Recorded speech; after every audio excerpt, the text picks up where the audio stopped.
Hello, my name is Sienna Forrest. We've got Tina Christensen here with me. We are representatives of Oops, Minnesota, and we are so excited to have David Walton here with us today. I know David Walton from working with him as a resident artist at Minnesota Opera, and we've had the pleasure of doing other gigs together. He's a fantastic singer, an even more incredible father. He lives in St. Paul. He's also a former member of Cantus, and he's a voice teacher. He's a people person, so giving and generous, and I know from personal experience, very flexible and accommodating in a rehearsal room. And so those are just a few of my favorite things about David Walton, and I'm so excited that he's here to talk with us today. Thank you, David. Yeah, thanks for having me. So to start off, how did you get started down the path of becoming a professional opera singer? Well, my undergrad degree is in music ed, and a year or two into college, I really wanted to perform more, and so I got into some more stage performances, more collaborative things like choral ensembles, and then went to grad school for vocal performance. That was a little more opera focused, but I still kind of maintained participation in a lot of choral ensembles in grad school. And then I just was willing to do anything involved in being a professional singer. It didn't really bother me what the medium was. So I auditioned for a lot of young artist programs, which is how you get into the opera industry. And I also auditioned for Cantus, the men's vocal ensemble. You know, Cantus was the one thing that worked out first. And so we packed up and moved up to Minnesota. And so my professional singing career kind of got started with them. When you say moved up to Minnesota, can you tell everyone where you moved up from? Oh, well, I'm born and raised in Nashville. Went to college in Arkansas and then went to grad school in Mississippi. And my wife is from Arkansas. So it was quite a transition for us. I remember my Cantus audition was January 6th, I believe, in 2011. And I had my long underwear on underneath my suit, walking in kind of some black dress shoes down Nicollet Avenue from the Minneapolis hostel to downtown, to Westminster downtown on 12th. And it was like 6 or 7 degrees. And I was just like, what have I done? I mean, I was hoping it would work out, but at the same time, I was like, I don't know if I could handle this, And here we are 10 years later living here. So do you feel you're better acclimated to our climate now? Yeah, I actually almost prefer it. I think it's helped us get through this pandemic a little bit of just going from season to season and looking forward to something new. So I'm going to go back a little bit to what you had mentioned about Cantus. You were with them for 3 years, I think, if I remember correctly. 3 years, 2011 to 2014. So what was it about? I know you loved working with them, but what made you decide to transition into opera again? I think artistically, I really wanted to have my own input into what it was I was doing. I mean, the amazing thing about Cantus is that every member of the ensemble contributes and is a leader. But I kind of missed just singing as a soloist. And Cantus was a full-time job. It took up all my time. And I really missed opera. I missed just kind of collaborating by myself. Yeah, so I kind of took a leap of faith and just auditioned for Minnesota Opera and a couple other programs around the country. And fortunately was able to stay here, which I think has been the biggest blessing. I mean, but yeah, I think I just wanted a little bit more of a solo experience, and also just to see if I could do it, because as you know, it is a competitive industry. I think I wanted to see what would happen, because I knew if I didn't take that risk earlier in my career, I probably wouldn't be able to take it later. And what about the opera specifically? Have you interested in that? Because I mean, you're a fantastic singer and you could kind of go any direction. What was your first exposure that just like hooked you? The storytelling on stage, I think I went to see like Hamlet at Minnesota Opera, and I went to go see a buddy of mine in it. And I just thought, wow, I really miss getting in costume and getting on stage and telling a story and separating yourself even from the audience, maybe just to kind of really get into something that it seems almost inhuman and tell a story in that way. I mean, in Cantus, we told a lot of stories, but I was still in a suit and kind of would address the audience personally throughout the concert. But with opera, there was just a little bit more of a imagination to it. So I kind of missed that aspect of performing. The idea of storytelling with sets and costumes and the energy of an orchestra. I mean, I really miss that. Yeah, it's interesting. I think with Cantus, you're like the character version of David Walton, where you're still very much yourself, but certain aspects of your personality have to be heightened for the actual venue that you're in. Right. With opera, you can just create an entirely different character and get to exist in a fantasy world, for a few hours, which is really fun to do as an adult. Right. It's actually a little bit more of an escape to me. It's exhausting in its own right, but to me, there's something really thrilling about playing the villain sometimes, or playing the flawed protagonist, so to speak. Something like Albert Herring, or like Delbert Grady in The Shining, getting to do something that's absolutely the opposite of what you would ever do in your normal life. You mentioned a little bit ago that it's a tough competitive career. We want to know what drives you to keep pursuing this career. What drives you to keep performing? The opera industry challenges you all the time in different ways. I kind of grow off of that challenge. I kind of just want more and more of it, because to me the reward is so awesome when you attain certain goals. Also, that collaborative spirit that I got while singing in Cantus, I love the idea of doing that on stage and in the rehearsal room. I mean, to me, it's really fun to do a performance of an opera and get into show week. But I also just love the idea of working together with people in a rehearsal room and creating new physical representations of the story you're going to tell, and kind of getting to see how other people might interpret a character or use their voice. To me, that's the most thrilling part about the job. And then getting to take that to an audience and see how they accept it. I think that's what keeps me going, is that while I'm a super flexible artist, I'm kind of just, I can't keep my attention on anything. So I just want to do more and more of all these different new things. And whether it's early music, or it's something contemporary, or very standard romantic bel canto, I mean, I want to do it all, and I'm almost just never satisfied. That's probably what keeps me going. How has it been with COVID, being restricted to making music alone or virtually? It's taught me that time is very precious, and I have really focused more time just being with family. I've done a few projects online, a few side things, and it's been rewarding. But at the same time, I've kind of just been okay at waiting until a live performance experience will come, and just kind of being patient and working on my own craft as far as my voice. I'm still taking voice lessons every other week or so, trying to get better at playing guitar, because that's something that when my singing career picks up, I don't get to do as much. Trying to enjoy being with family, and also a lot of teaching. I've really tried to start teaching a lot more now that I have time at home on this screen, that I can work with people who also just want to take time and build on their skills. It's wonderful. I think that's what we've seen a lot across, the country and the world, people picking up little hobbies that they've had that haven't gotten enough time. And it's really wonderful. And I'm really grateful that you were able to record some music with us. Do you want to tell us a little bit about the pieces that you recorded, or memory from the experience? I recorded 2 bel canto pieces. One is Povero Ernesto from Don Pasquale, a role I've done a few times, but there's a competition coming up, and there's a couple other auditions coming up, and I needed kind of a new, fresh video audition recording. And so I was really appreciative of the opportunity to record that in such a good space like Wells Piano Studio, and have Casey Raffin accompany, and just all of the high quality equipment and sound technician, all that stuff. It was really nice. Also did an aria that is kind of new territory for me, A te Okara from Bellini's I Puritani.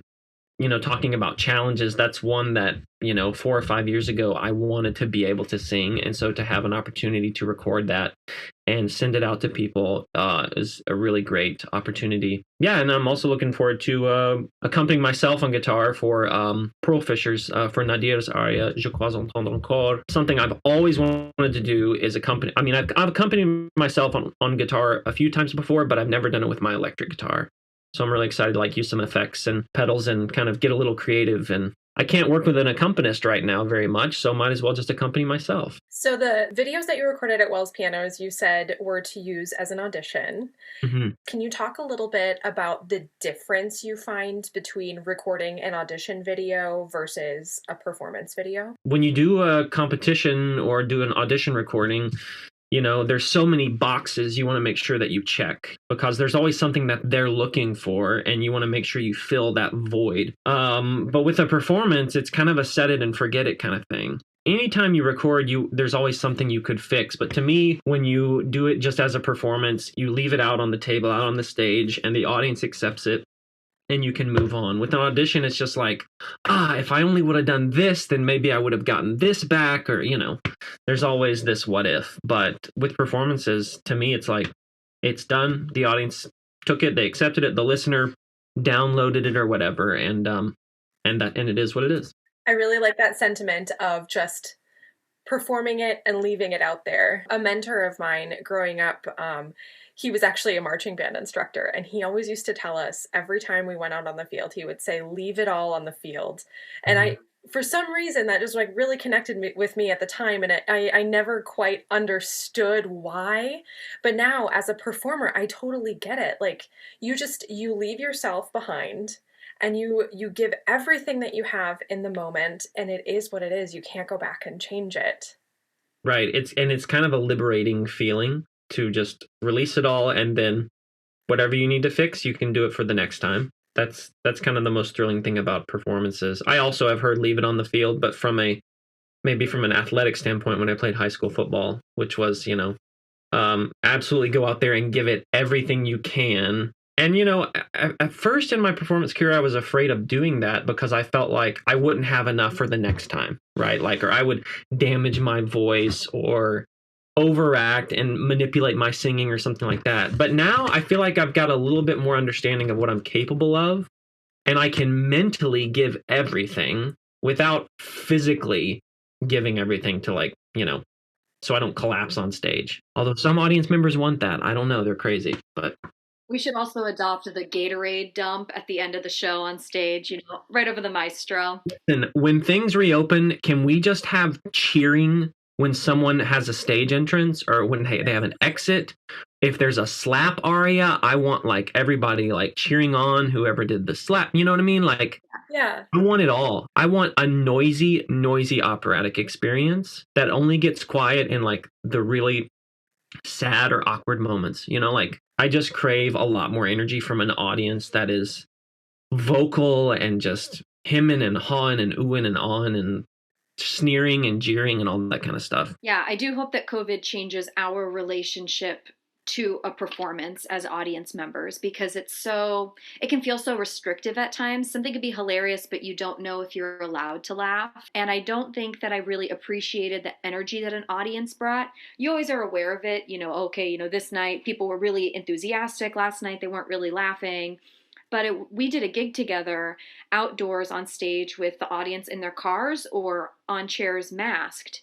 And it was such a disarming experience to be on stage with people again, but them be wearing masks, covering their faces. So it still felt like there wasn't really an audience there because you couldn't read any experience that they were going through. Right. So I'm really excited to get back in that situation again, to be more connected and more cognizant of the feeling that is in the exact moment because of this unique mix of people. Right. People used to just come in and exit with their drinks and their food and talk about business or whatever while people are singing. And, part of me that doesn't bother me because there's always somebody that's going to be listening, focusing. I don't feel like everyone needs to just hone in what they're doing on one person singing at the same time. There's so many other things to notice and enjoy about the event. I feel like we should get a little bit more with the Bayreuth festival kind of thing where you bring your picnic and you just hang out and just listen to hours of opera and just tune in when you want and go take a break sometime and come back, whatever. Yeah, a cooler of beer. Yeah, we've turned opera into this sacred, sit down, shut up, and listen kind of thing. You must worship the thing that is being shown to you, and God forbid if you cough. Seriously. Yeah, when we did that Out of the Box last year, one of my favorite things, which was also terrifying, was the 9:00 audience had a little bit more to drink, a little more energetic, and they were taking selfies with you while you're singing your aria, which that would really disturb a lot of people, but to me, I kind of thought it was a little thrilling. It was, somebody's new way of acknowledging how much they appreciate what you're doing just by taking a selfie with you while you're singing. Yeah, you're talking about Out of the Box's immersive Acis and Galatea that we were in together, and we were just mixing at our engagement party, wedding party, moving around all the people, and it would change with each performance. And I'm one of those people that the energy leading up to it is what puts me into like hyperdrive. And it was almost as if that performance slowed down a little bit because I was taking in each individual person. It's always really fun to see people's responses to you singing, but it was just fun to watch the response because people don't usually get to stand that close to someone singing opera. Traditionally, it's, on stage, and it's a totally new experience for a lot of them. And I love that. Yeah. So you mentioned a little bit about this arrangement that you have with guitar and pedal. Are there any other projects that you would want to pursue creating? Yeah, I mean, there's definitely some more collaborative projects. I feel like this one's been the most COVID appropriate, which is just me and all of my equipment. But I did Vaughan Williams on Winlock Edge with Mary Jo Goffman about almost 2 years ago now. It was with tenor, piano, and string quartet. And it was players from the Minnesota Orchestra, and we did it part of Mary Jo's recital series. And I just loved how much the collaborative rehearsal process between the six of us, and then just going on stage and doing it. We had like maybe one or two rehearsals, but the input that everybody's able to give, and then we have the output on the stage for the audience on just an incredible piece like on Winlock Edge. I want to do more projects like that. So I would love to do Roger Quilter's To Julia, which was originally for tenor and piano quintet. I'd like to maybe like take that on kind of like a small tour or national tour, something like that. And, if I can't have a troupe of instrumentalists traveling with me, maybe whatever university or venue I go to, there's a number of instrumentalists who I could collaborate with while I'm there, put it on, and then go to the next place and kind of collaborate with some new artists. I would love to do something like that. But going with the tenor and guitar thing, I'd like to do a kind of like a solo recital tour of just arias for tenor and guitar, or art songs and arias for tenor and guitar, playing my classical and my electric, and doing something a little more inventive like that, and maybe kind of doing some mashups or something fun for people. Not Freebird or anything like that, but in the middle of one of those 24 Italian, you just start doing a solo and it's vaguely Freebird. Well, there will be a vague solo at the end of Nadir's aria that I'll probably try to put in next week. You'll have to tell me if you recognize the little riff or what the song is, but it kind of has a similar idea with Je Crois. Yeah, you'll just have to see. Oh, stay tuned. Very cool. Yeah. Those are all amazing projects. I specifically love the idea of doing a chamber work in different places, and as you are performing, also educating the process of collaboration. We had a wonderful conversation with Carson Schneider about the idea of collaboration and how that is a thing all in itself to be explored. And you are the perfect person for that, considering your background with Cantus. You've just always been a contributor in a group setting. That's awesome. I'm excited by that. I think we owe a lot to the next generation of artists who can speak up for themselves and be a little bit more flexible about what they might want to do or how they would want to make music together. And I think instead of just like showing up and doing a recital, where you have this pianist, to actually have some students involved or have some other artists involved that may not necessarily be opera people. They may just be chamber music or orchestra people, but to do something like a piano quintet with tenor, I think it gives you a little bit more freedom. And I would love to see how maybe younger instrumentalists have certain ideas. I agree. And that kind of leads me in my next segment of like issues that we perceive in our industry. Because for me, I think that we have existed on this change.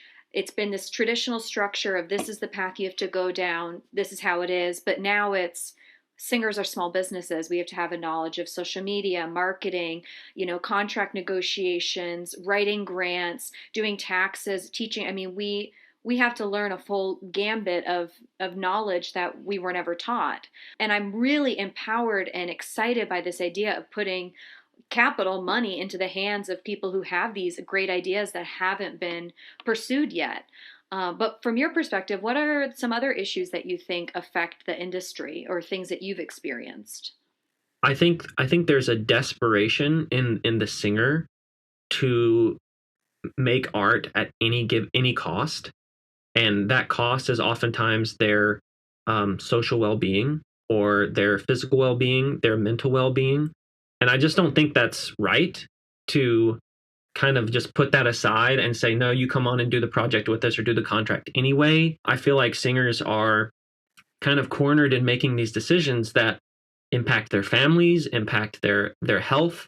And, we might be doing it, for the sake of our art making, but at the same time, we're just so desperate to maybe even get the attention or get the stardom. It's all about the rising star on the stage. And I just kind of don't love that, because I think there's room for everybody to make art. And while it is competitive, it doesn't matter whatever the situation is. We should make sure that people have a safe and affordable work environment to make art.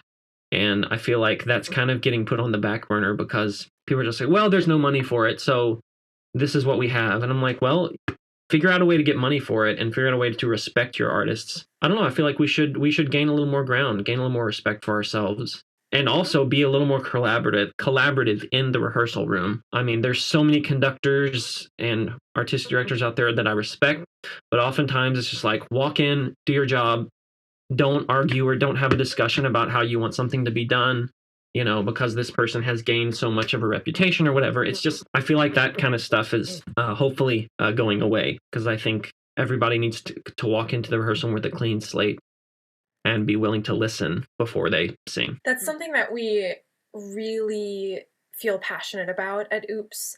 We talk about how singers are hired for something specific and they have to carry it out underneath somebody else's direction, and they so rarely get to do something that they're passionate about or express something in the way that they want to. So I think it's a very interesting idea to make the entire rehearsal process a collaborative effort. Like, yes, of course there's an overarching vision and we have to build the sets and the costumes and whatnot to go in this direction, but it can still be a conversation from there. It's just a conversation with structure instead of a dictatorship. And for some reason, it seems like the bigger the production you go into, the more limited you are in your art making. I wish it was the reverse. I mean, I know time is of the essence, and it costs to have everybody in that room, and we've got to get it done. But I think just a little bit more planning ahead of time on what it is you want to do, how you want to get there, I think will give people a little bit more room and space to have discussions about things. One of my favorite productions that we did at Minnesota Opera, it wasn't the most popular, but it was the L'Arbore di Diana. And it was a piece that no one really knew. And the story didn't make sense to anybody. And we were like, what do we do with this? Well, okay, I feel like my character might want to do this. Okay, that sounds good. Why don't you try it out? And I just felt like this evolving organic thing. And, while we were all kind of like, well, nobody's ever heard of this, so how are we going to make something out of it? By the end of the rehearsal period, we loved that show. It was so much fun.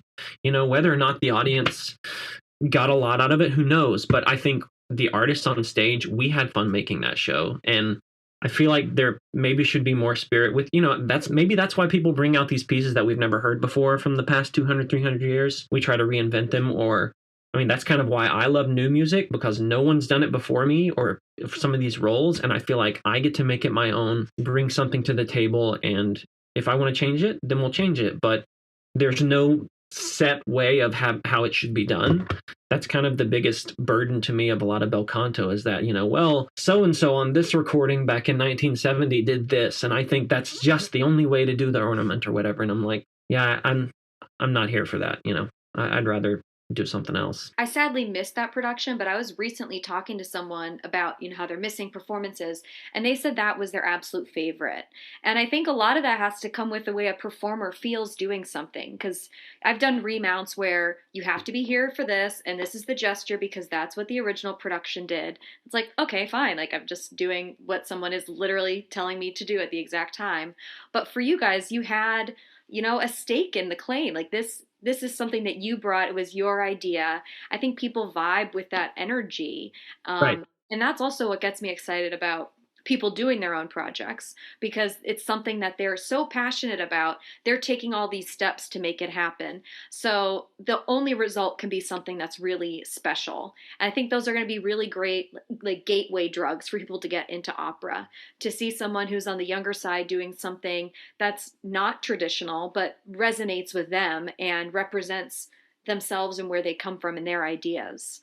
Honestly, what we want at the end of the day is we want the audience to be moved. We want the message to be delivered. It kind of doesn't matter how or what it is that you're doing. If the audience gets something out of it, if they're getting the story, if you're communicating, I feel like the goal has been attained. To me, the process is so fun to do it, but it's really just about, does the audience get it? Are you making a statement? That's the most important thing. Tina, do you have any follow-up questions before we head into the rapid fire round? I don't. I'm so ready for this rapid fire. People would be surprised to know that you are... Oh man. This is rapid fire. That I am losing my hair. Cool. Do you remember any performance day rituals that you used to have or still have and will have again? I know rituals, like as far as what I eat, I don't eat a lot before I sing. I actually avoid a meal. I kind of like might snack, but I'm one of those people where if I'm going to actually have a singing or performance, I just choose not to eat because I don't know, makes me nervous. Yeah, everyone's different with that regard. What are you doing in the minutes before you walk on stage for performance? Breathing, praying, just getting my blood flow, really. Trying to move, trying to be flexible and active. I'm not one of those people that it's never good for me to look at my music again or try to sing through something again because it's not going to be fixed before I go on stage. I'd say just kind of breathing and being active and getting excited about what you're about to do. So COVID restrictions are lifted and everyone has a vaccine. It's all good. What's the first thing that you do? Go on a performance tour of a role with a company that I love and singers that I love to collaborate with. And we do like the same show in like 4 or 5 different cities, and we kind of do it differently each city. We kind of adapt it, or we do it how we want, just kind of get a little more creative and experimental. Why aren't those a thing anymore? Like that used to be a huge thing. Opera tours, I mean, the Met used to do it, would go everywhere. If you talk to people from like my grandparents and my parents' generation, their exposure to opera was the Met's touring company. Minnesota Opera used to have one too. I mean, bring it back. I know. I mean, touring was probably one of my favorite experience of being in Contus is that we would take a certain show that we would create in the fall, and then we'd tour it throughout the country or the world for the rest of the season. And while the length of the tour kind of got exhausting, I would love to, one weekend we all meet up in this city. We rehearse it, we do the show, we go back home for a week or two. Then the next week we take it and we do it in this city. I feel like that would be a lot more fun, and to me, give me a little more flexibility with family time and business time, but doing something that I know I can do well and look forward to doing. So yeah, I would love to tour like a simple bel canto show, or even do like a new work and do it in like 4 or 5 the biggest cities in the country and spend like 2 weeks there, put it on, do 3 or 4 shows, and then go home and then take it somewhere else. Like a band. Like a musical theater company. They tour all the time. Right. Yeah. I wouldn't love being on a bus for like 10 months straight, but the in and out I would enjoy. Getting to know a city a little bit, having your colleagues that you know what to expect when you get into the room, have fun, tour the city a little bit, do the show, and everybody goes home. Yeah, even on a smaller scale, if you have like a U-Haul attached and you do like a 3 or 4 day weekend trip and you just drive out from here and do the show over the weekend, come back, spend a few days at home. Yeah, I mean, I love doing the little outreach tours in Wisconsin with this company called Opera for the Young. I mean, the money is whatever, it's not going to make a ton of money, but the concept was really fun. Just to like everybody packs up in a van and you take the set out and you do the show and the kids go nuts and you've like changed people's lives, and then you get back in the bus and you go home. Okay, that would end up being longer, but it's a really good point, and we have to get something like that going. If you could give a duo recital with any artist, living or dead, who would it be? Oh man, maybe like Gabriel Kahane. Who? You don't know Gabriel Kahane? There's your homework. He's famous for writing the Craigslist Leader. The Craigslist Leader.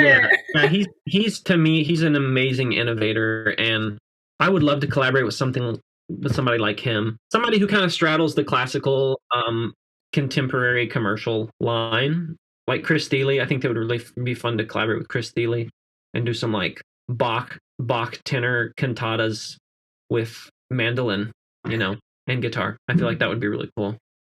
Very cool. We should just have the David Walton Minnesota project. I would love it. Let you run and do this. Sign me up. Well, what's one item that's on your bucket list? Project wise, like repertoire wise? Just like life-wise. Let's change gears and say something of like a personal bucket list item. Personal, I'd like to do something international. I don't know if I necessarily want to live internationally for a long time, but I would love to. I've had some opportunities in the past that I've had to turn down for family reasons or whatever that were, across the pond or, I'd like to at least try some of those opportunities because I think that's an experience that everybody needs to have. I like the art that we're making here in the country, but I also think that we need to pay attention to what everybody else is doing. Very cool. What is on your nightstand right now? A book, my alarm clock, phone charger, nasal strips. I sleep with nasal strips because You snore? well, I don't actually. Maybe I snore a little bit. I just have terrible sinuses, Oh. and of course the winter is so dry that so I have a humidifier that's on my nightstand. Typical singer nightstand. What is something that you're proud of?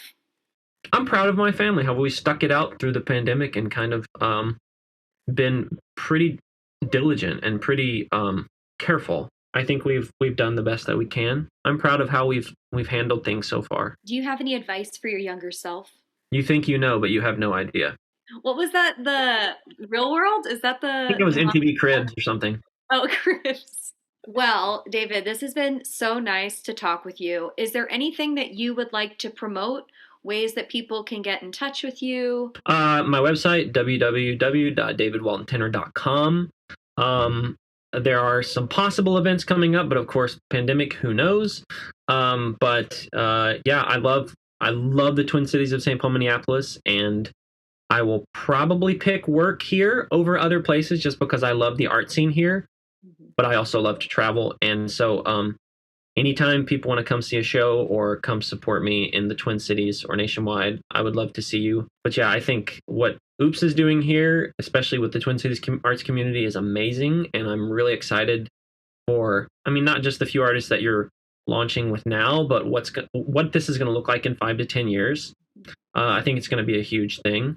And it's going to make younger singers and younger artists be more excited about what is to come rather than be so terrified. I think we just want to empower people too and to be like, hey, your voice does matter, because a lot of the way that we're trained is this is how it has to be. This is how, listen to this famous recording, as you were saying, they did this ornament. This is how you have to do it. And we're just trying to mix that up a little bit. And I'm really glad that you resonate with it. And we will stay in touch with you years to come, and we'll promote any performances that you have. So if anyone really likes what David Walton has done, his recordings that he releases, like him on social media, follow us, and we'll keep you up to date with D Walton.